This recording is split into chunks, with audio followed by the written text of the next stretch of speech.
যারা একটু এরকম সবুজ প্রকৃতি বা আলো বাতাস খুঁজতেছেন তাদের জন্য এই প্লেসটা একদম পারফেক্ট। এমন গরমের দিনে কোথাও গিয়ে শান্তি পাওয়া যায় না, কিন্তু এমন একটা প্লেস যেখানে থাকবে অনেক বাতাস, সেখানে এমনিতেই মন ভালো হয়ে যাবে।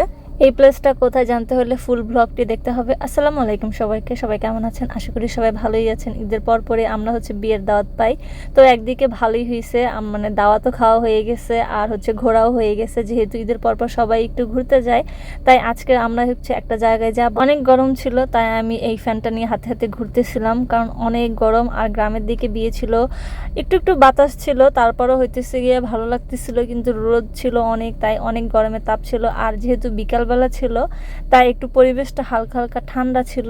আর এদিকে আমরা চলে যাই দ্য স্পটে। এটা পূর্বাচলে অবস্থিত, আর এখানে নতুন নতুন অনেক গাছের চারা লাগিয়েছে, এগুলো বড় হলে আরো বেশি সুন্দর হবে। তবে এখানে একটা জিনিস আপনারা এখানে এসে এসি পাবেন না।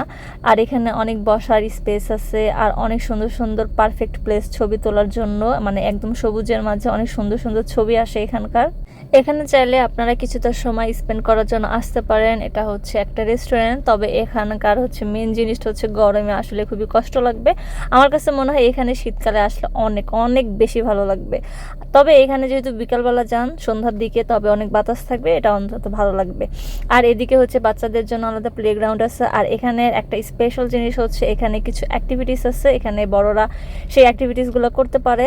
বর্ধমানে তো এরকম প্লেস তো পাওয়াই যায় না, মানে সব আর্টিফিশিয়াল। এখানকার একদম ন্যাচারাল এনভায়রনমেন্ট পেতে হলে এই রেস্টুরেন্টে আসতে হবে।